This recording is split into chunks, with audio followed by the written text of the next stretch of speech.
Buenos días, reciban un cordial saludo.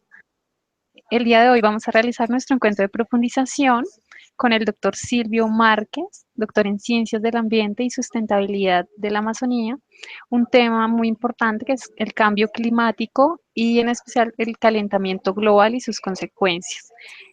El objetivo es presentar un estudio sobre los efectos evidenciados por el planeta, en el planeta por causa del calentamiento global. Este encuentro lo hemos organizado por parte de los programas de ambiental de la Universidad Manuela Beltrán. Entonces, le voy a dar la palabra al doctor Silvio para que inicie con su presentación. Bueno, muchas gracias, Silvio. Entonces, te doy la palabra. Olá, muito bom dia. Como a Joana já falou, eu me chamo Silvio. Eu estou aqui no Brasil, no coração da selva amazônica, na cidade de Manaus. Eu vos falo da Universidade Federal do Amazonas, onde participamos, então, desses grupos de estudo sobre o aquecimento global, mudança climática, especialmente as suas consequências para a América Latina, de maneira muito especial e particular ao Brasil e à Amazônia. Gostaria de saber se vocês estão escutando, e se estiverem escutando, se estão me entendendo. Eu falarei pausadamente, mas qualquer dúvida, qualquer incompreensão, podem fazer a pergunta, e a qualquer momento que eu vou tentar, então, responder a essas perguntas que vocês estiverem. Quero saber agora se vocês estão ouvindo. Quem estiver ouvindo, por favor, dá aí um ok, para a gente poder ter certeza que vocês estão nos ouvindo. Tá? Então é isso. O tema da nossa conversa hoje como a Joana já disse, mudança do clima, especialmente o aquecimento global e as possíveis consequências, ou já as tangíveis consequências desse efeito, dos efeitos desse movimento que nós experimentamos hoje. Vocês sabem que a comunidade científica do mundo inteiro tem se debruçado e tentado compreender o que é esse fenômeno que nós chamamos de fenômeno de mudanças climáticas. Se a Joana puder compartilhar aí, vou compartilhar para vocês. Deixa eu estender essa tela, né? E se estima, através dos IPCCs, especialmente desse Associated Report 4, né, que a temperatura no planeta vem subindo de maneira gradativa, ou seja, desde 1880 até o ano 2005, a gente vê um incremento na temperatura anual do planeta, e isso tem chamado a atenção da comunidade científica para perguntando-se por que o planeta está se aquecendo. É interessante esse dado, porque se a gente prestar atenção, aí no século XIX, começa a expandir um boom em todo o mundo, a partir da Revolução Industrial, de indústrias por todo o mundo. Então, a pergunta é essa: por que o planeta está se aquecendo? Essa é a pergunta. E como que acontece esse aquecimento? Então, o que faz com que o planeta tenha uma temperatura razoável são os raios do Sol. Aquilo que nós chamamos das ondas curtas, que batendo, então, em nossa atmosfera, e dentro dessa atmosfera, nos gases que retêm o calor, nos gases que repilam o calor, mantém a temperatura da Terra dentro daqueles graus que possibilitam, de maneira radical, a vida no planeta. Então, para a gente compreender esse movimento da radiação solar, especialmente de ondas curtas, aquilo que observa e aquilo que é absorvida e aquilo que é refletida, aqui nós temos uma pequena ilustração sobre essas camadas da nossa atmosfera, né? Até os 10 primeiros quilômetros nós temos a troposfera, depois até os 50 a estratosfera, até os 80 quilômetros a mesosfera, que aí é onde está a camada de ozônio, a camada do ozônio, que foi um grande problema, mas que hoje já está solucionado, especialmente pela diminuição dos gases dos CFCs, né, que é aqueles clorofluorcarbonetos que danificavam a camada de ozônio. Depois nós temos a termosfera e a exosfera. Importante que nessas camadas atmosféricas é onde retém-se o calor desses raios de sol ou se expandem. Nos últimos tempos, por exemplo, a gente está vendo com o aquecimento gradual do planeta, que eventos que eram pequenos, cada dia são maiores. Por exemplo, esse fenômeno, que era um fenômeno localizado na costa do Peru, hoje é um evento que, se a gente vai perceber bem, ele já vai tomando quase todo o Pacífico, especialmente naquele que nós chamamos ali do trópico, que é a linha do Equador. Tanto o norte quanto o sul vai se expandindo o fenômeno do El Niño, como também do outro lado, né, Laninha. Mais à frente eu volto a falar desses fenômenos, explicando um pouquinho o que é. Voltando aqui então para a nossa atmosfera, o importante para compreender é que a nossa atmosfera ela é repleta de gases, 100% gás, né? Dos quais 78% dos gases que estão na atmosfera, 78,1% é nitrogênio. O oxigênio ocupa 21%, ou seja, dando um subtotal de 99,1% dos gases que estão na atmosfera são nitrogênio e oxigênio. E os outros gases, né, é só um 0,9%, olha, não chega nem 1%. Dos quais, desses 0,9%, apenas 0,038% é aquele que nós chamamos de dióxido de carbono, que já já a gente vai falar um pouquinho deles, né? Ou seja, o nitrogênio ele é usado para a produção das moléculas complexas, como os aminoácidos, as proteínas e os ácidos nucleicos.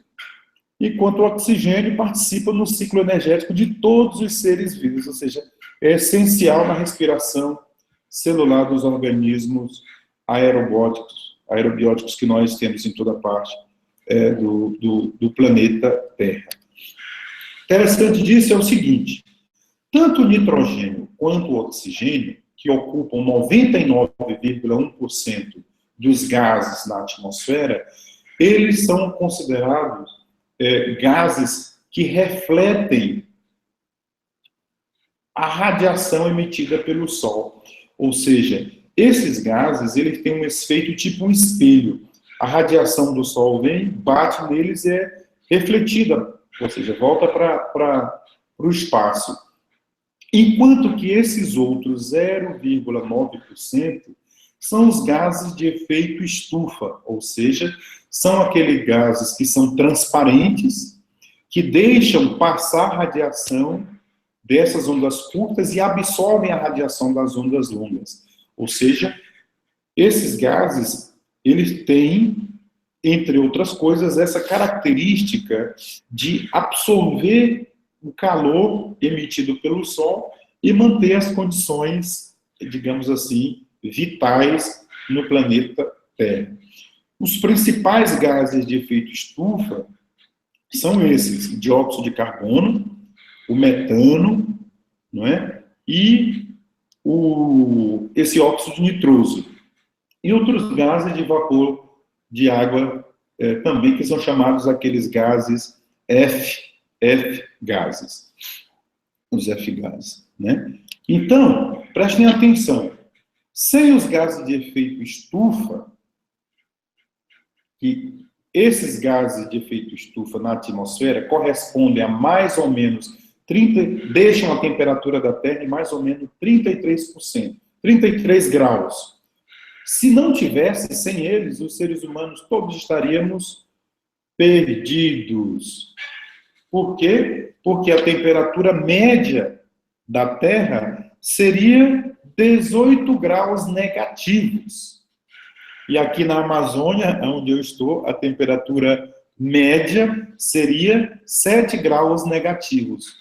Ou seja, todos os seres vivos que vivem nessa região simplesmente não existiriam.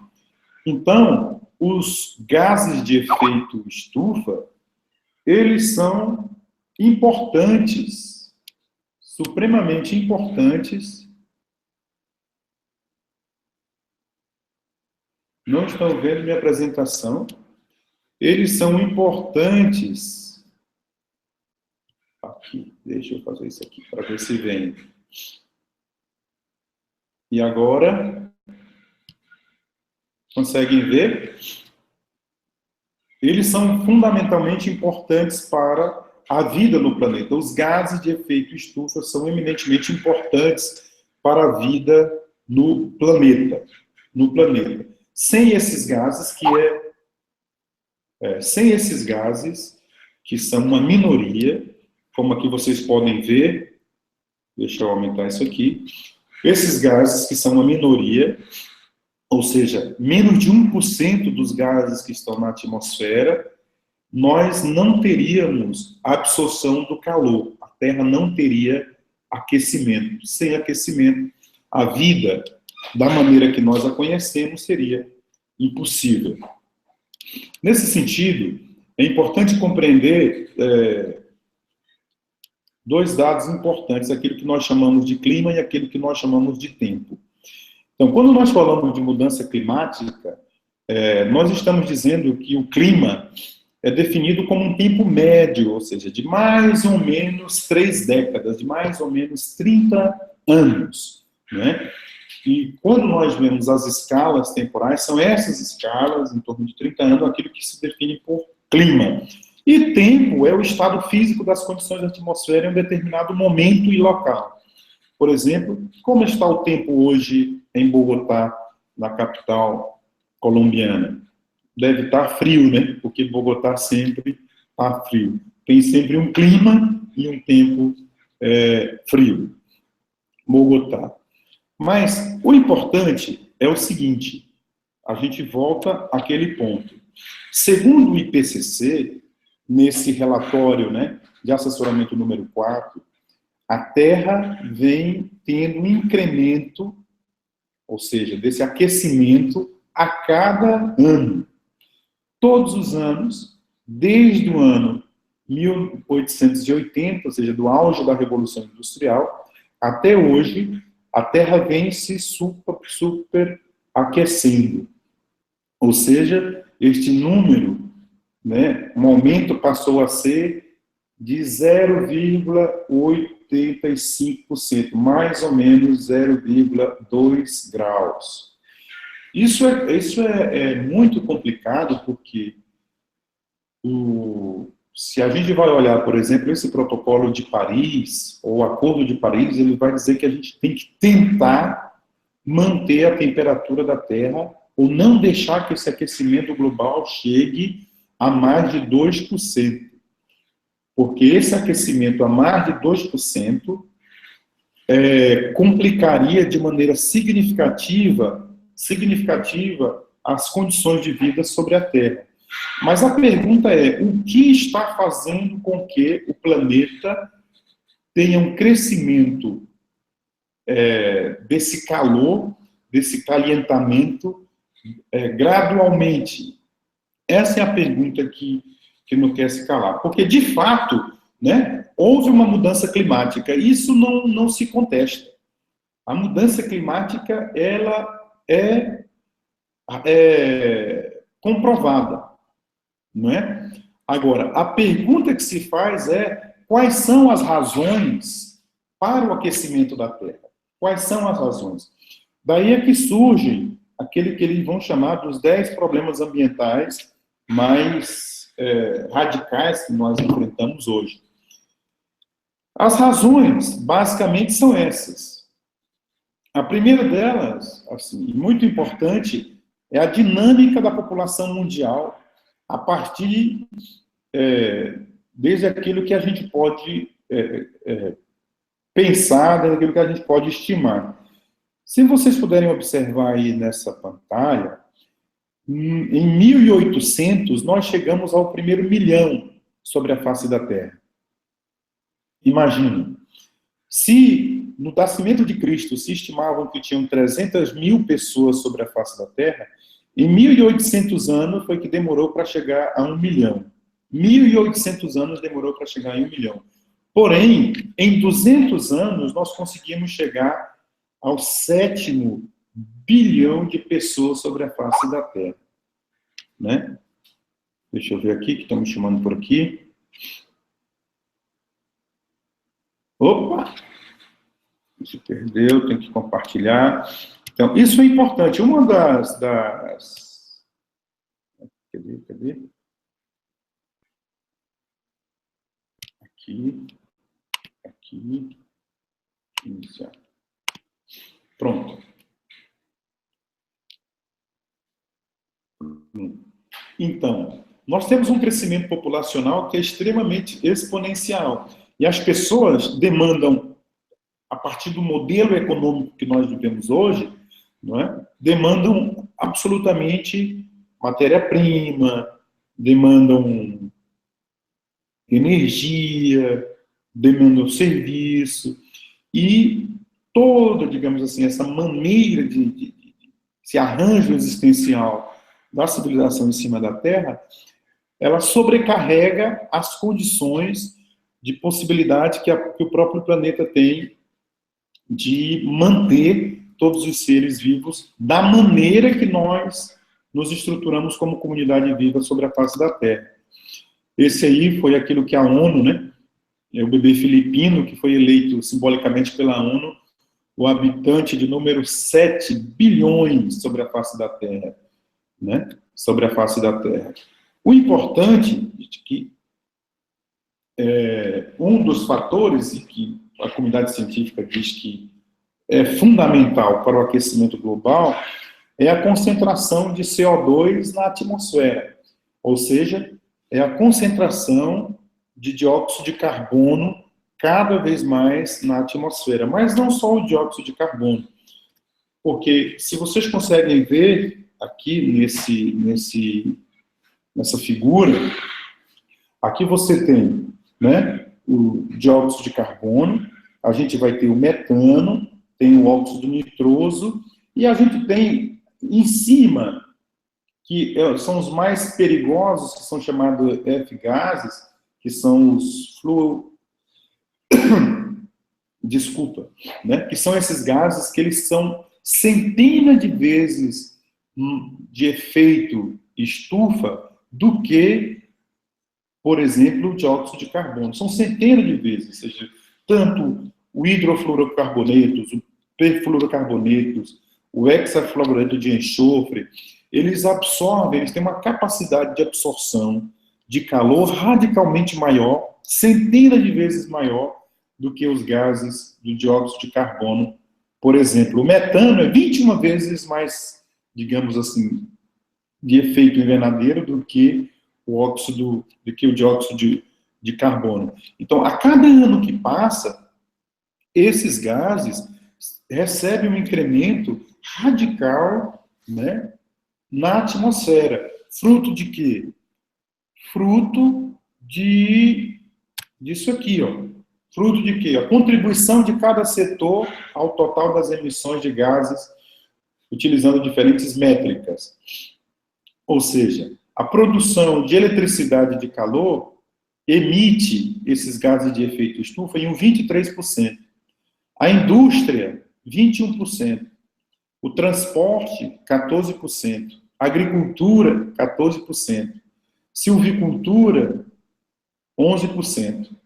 Os prédios e outras fontes de energia dão um total de 17%.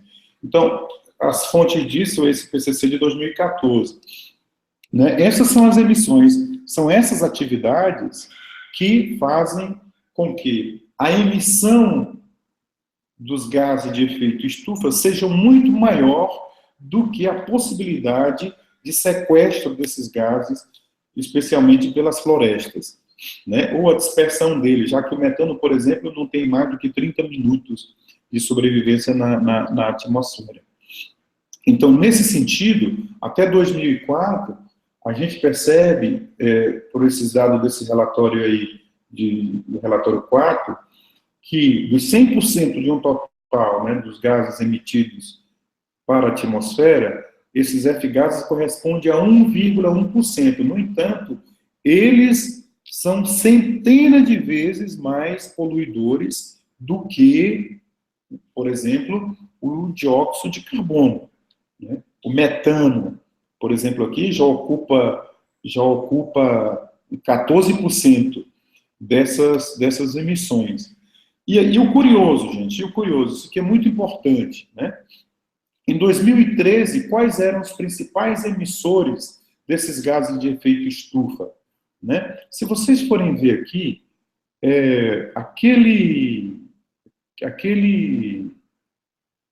Opa, não, tá bem. Estava chamando aqui por outro lado. Se a gente consegue perceber, não sei se vocês conseguem ver aí meu cursor, os Estados Unidos, que era um dos maiores emissores, né, só para a China, os maiores emissores de gases de efeito estufa, vem diminuindo a emissão dos gases de efeito estufa. Por exemplo, em 2000, emitia 5,709 milhões de toneladas de gases de efeito estufa. Mas depois passou para 5,4 e em 2013 está 5,2.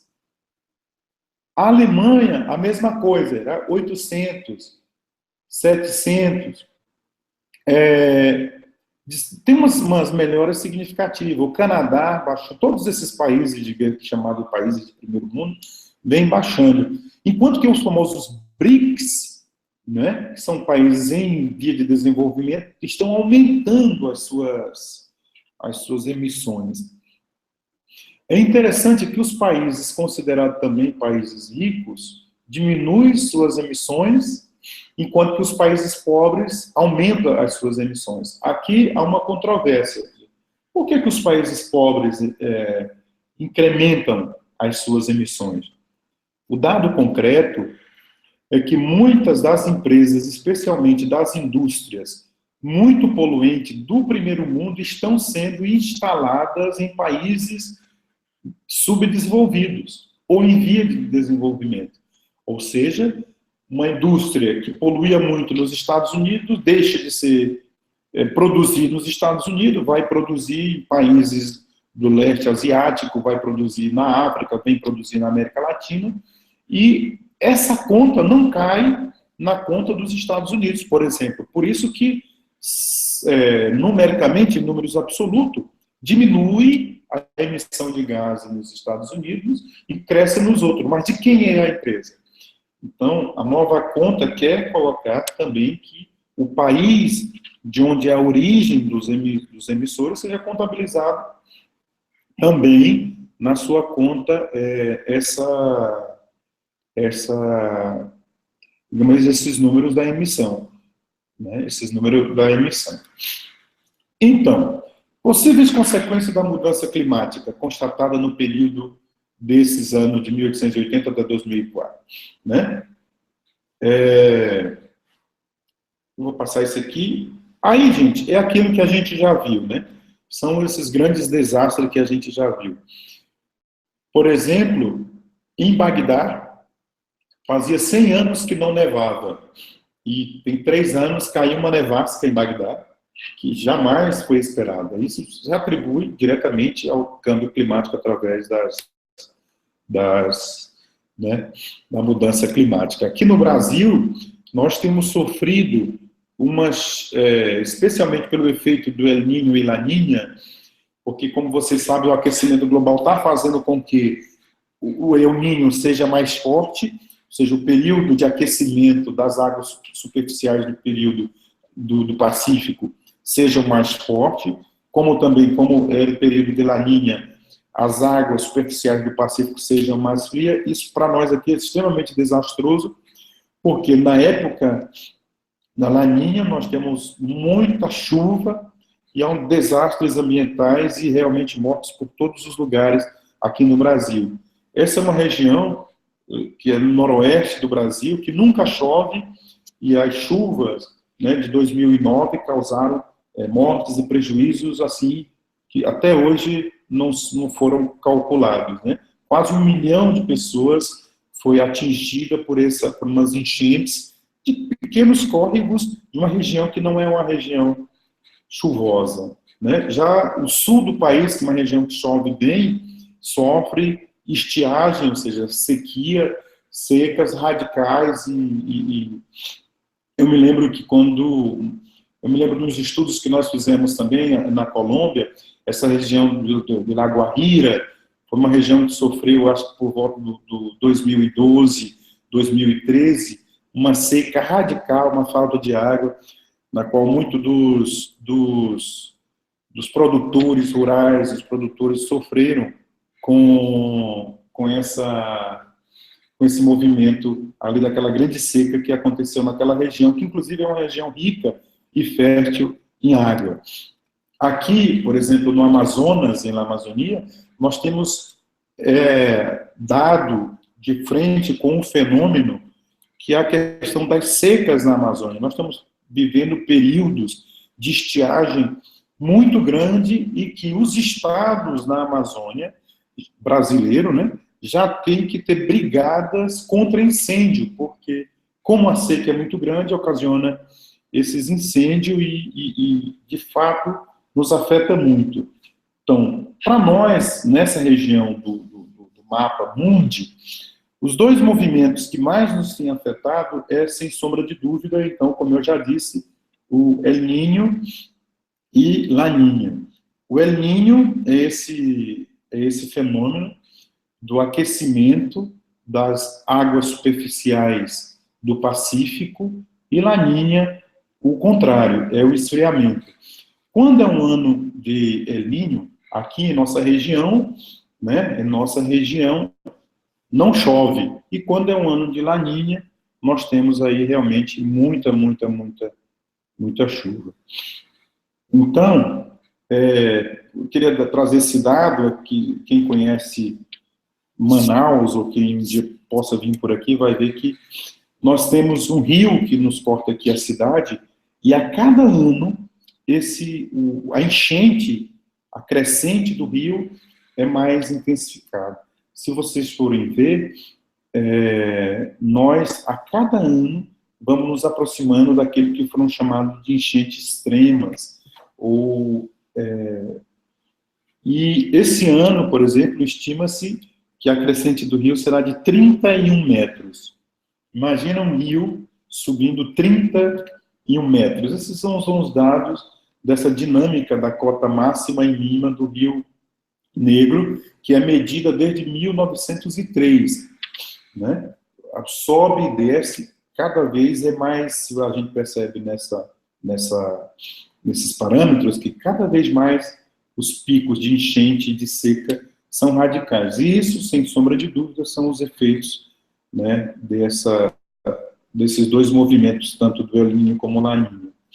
Em 2013, para vocês terem uma ideia, nós tivemos no Brasil 80 cidades do sul atingidas por neve.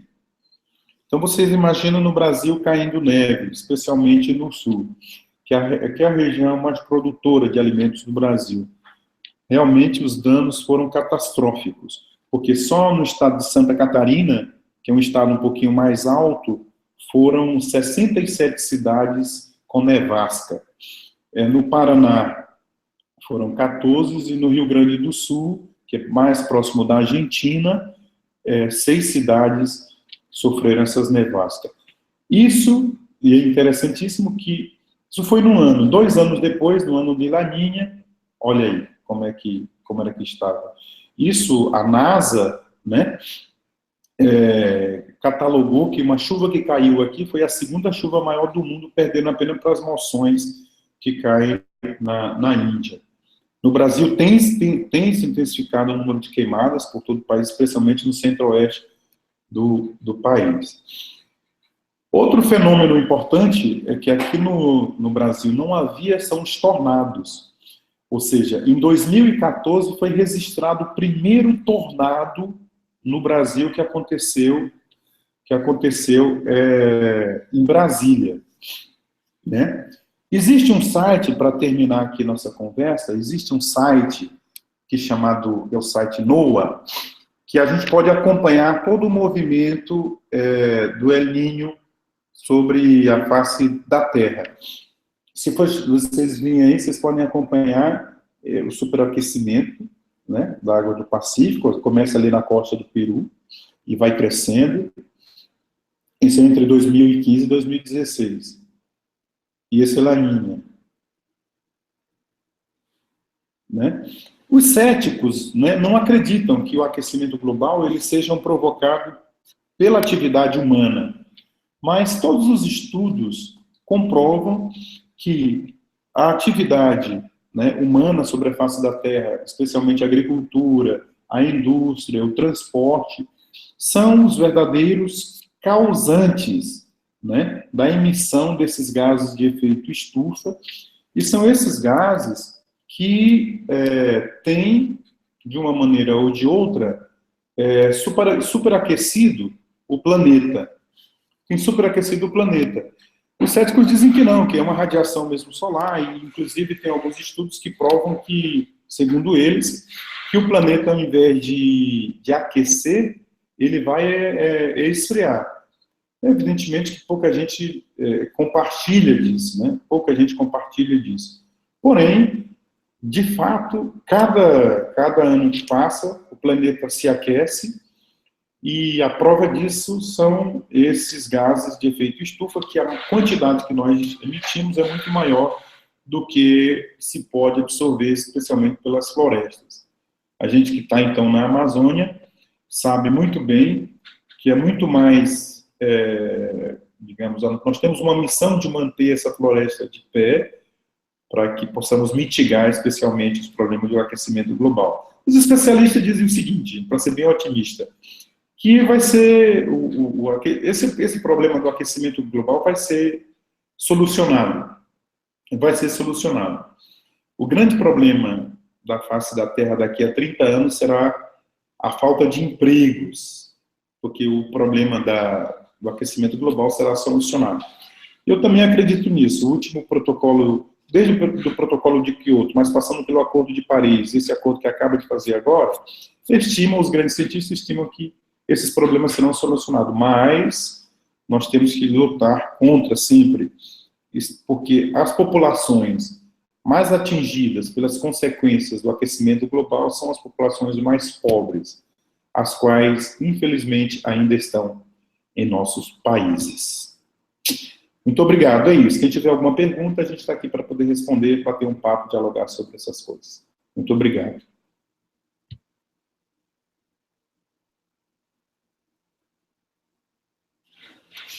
Alô? Muchas gracias, Silvio, por tu participación. Silvio, una consulta. Hola, Silvio, muchas gracias por tu participación. Una consulta. ¿Cuál crees tú que es pues el mayor inconveniente o la mayor causa por la cual los países tercermundistas están aumentando los gases de efecto invernadero? Tú lo mencionabas, pero ¿quisieras ampliarnos esa respuesta? Sim.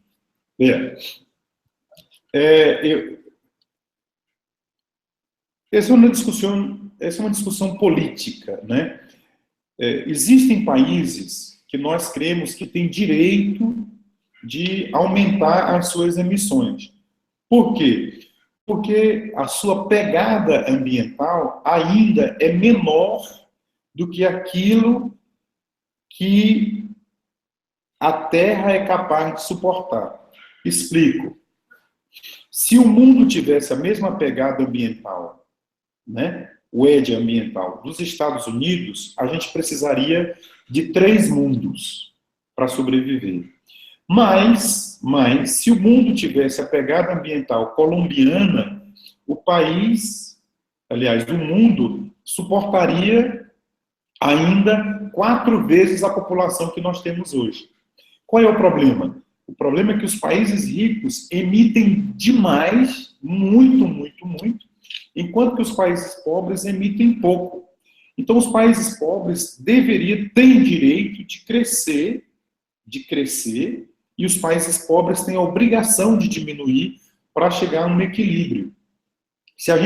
Existem os cálculos que nos mostram que esse saldo negativo de gases na face da Terra, que não tem possibilidade de absorção, eles são muito pouco, não é muito, não é muito. Por isso que é possível diminuir. É possível diminuir. E eu acho que a gente vai chegar lá. O problema está em que os países de primeiro mundo não querem abrir mão, né, de simplesmente lucros. Por exemplo, claro, as energias produzidas hoje no mundo, elas requerem 21% de emissão de gases. Isso são energias sujas, né, que se vêm especialmente da produção do petróleo. Mas a gente já pode substituir toda a planta de produção de energia, quer seja do petróleo, ou quer seja por energia eólica, quer seja por energia solar, quer seja por outras fontes renováveis de energia. Porém, essas indústrias, né, do petróleo, essas indústrias que sobrevivem desse tipo de exploração, não abrem mão, né? Especialmente quando você tem um presidente norte-americano louco, como esse que está aí, que não é que não acredita, ele acredita sim no aquecimento global, mas a produção industrial e enriquecimento desses países também depende dessa produção suja, e não querem abrir mão disso, né? Agora, nós, que somos os países considerados mais pobres, nós temos possibilidade de ter uma base, por exemplo, de energia que é extremamente renovável. A gente não precisa utilizar, por exemplo, tanto petróleo, você sabe, um litro de gasolina corresponde a 1 quilo de dióxido de carbono na atmosfera. Então, quando a gente mudar essa planta, né, da gasolina para a energia elétrica, a gente resolve o problema. Por isso é que o problema desse aquecimento global, ele será resolvido. Não tem outra chance, ele será resolvido. Entendeu? Muchas gracias, Silvio. Tengo dos preguntas más que me están haciendo a través de nuestra plataforma. Están en portugués, entonces te las voy a leer. Qual é sua opinião em torno ao também reconhecido período antropoceno, além das controvérsias políticas em torno às energias baseadas em hidrocarbonetos? Uhum. Olha, o antropoceno, pelo menos aqui, a gente tem trabalhado, especialmente no INPA, aqui na UFAM, nós estamos trabalhando desde uma perspectiva que é verdadeiramente esse período, né, geológico o responsável por esse superaquecimento do planeta nos últimos anos. A gente não... Essa é a nossa posição radical. Né? Essa é a nossa posição radical. E, evidentemente, que 7 bilhões de pessoas na face da Terra causará um impacto, até porque essas pessoas precisam comer, se transportar, precisam ir, precisam vir. E como nós temos uma planta que é movida por esses hidrocarburetos, é isso aqui que a emissão desses produtos de gases de efeito estufa é muito radical. Não tem como a gente negar. Nós estamos tentando estimar, por exemplo, aqui em Manaus, quais são as emissões de Manaus, e o pessoal da refinaria aqui de Manaus não nos dá os dados de consumo, né, do petróleo, do diesel, do álcool, não nos dá. Então, como a gente não tem como fazer essa pegada ambiental, né? Mas, sem dúvida, essa é a nossa posição. Mas que, eu repito, será solucionado, porque vai mudar. Quer seja pelo fim do petróleo, então, acabando o petróleo, essas indústrias terão que mudar, terão que ir para energia limpa, se quiserem sobreviver. Né? Aqui mesmo no Brasil, dizem que chegou uma empresa chinesa que está instalando 5 mil tendas de instalação de energia solar, né? Porque ainda é muito caro a instalação. Mas se isso pega, vai mudar muito. A legislação já permite e nos dá essa possibilidade. Porém, a gente vai ter que diminuir a quantidade de pessoas sobre a face da Terra, e eu creio que a diminuição dessa face de pessoas vai mudar radicalmente também esse período geológico que nós estamos conhecendo como Antropoceno. Com certeza absoluta. Qual a outra pergunta? Obrigada. Outra pergunta, o senhor que acha dos modelos feitos pelo IPCC e os modelos propostos pelo Instituto de Pesquisas Espaciais, INPE, são coerentes nos prognósticos? Olha, você sabe que o IPCC, eu gosto desses relatórios porque eles não são políticos. Eles querem ser apenas repórteres de uma situação.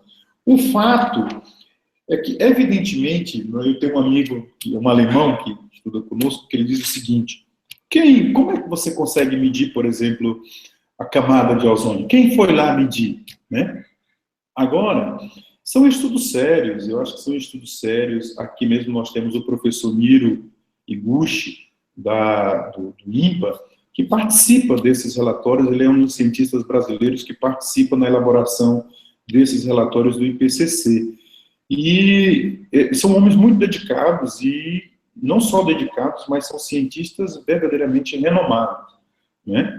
Isso saindo das questões políticas, porque tem questões políticas, né? Nós podemos, e outra coisa, a gente não pode absolutizar um parâmetro. Quanto mais parâmetros tiver, melhor é. Por exemplo, eu tive um professor de hidrografia que era um russo, e os parâmetros russos eram extremamente diferentes dos ocidentais. Porém, todos apontam na mesma direção.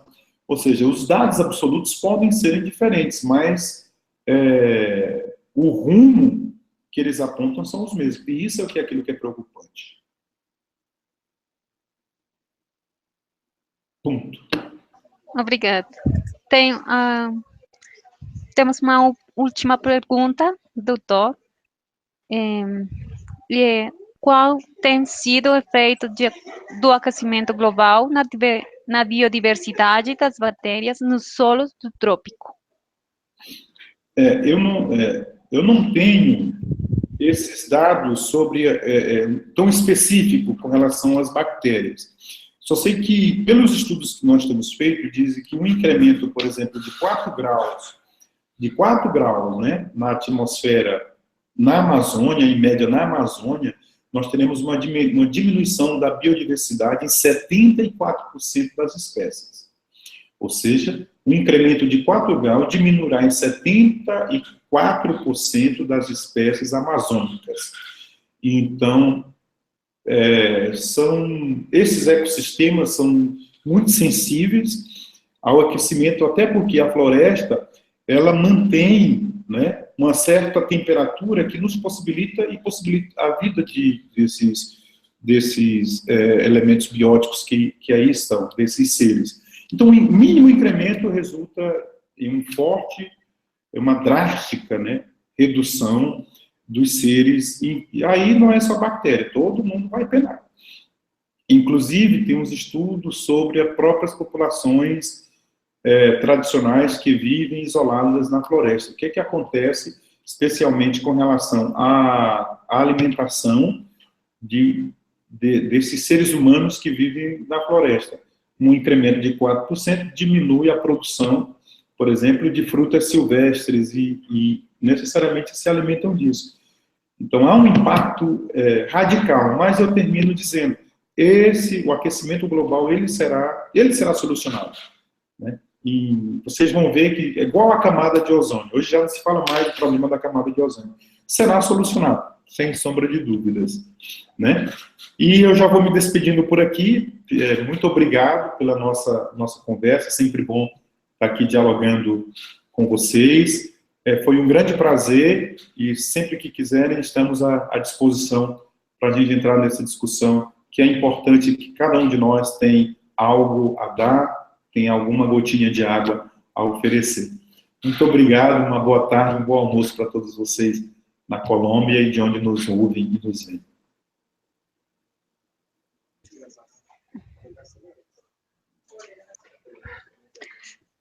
Muito obrigada pela sua participação, Silvio.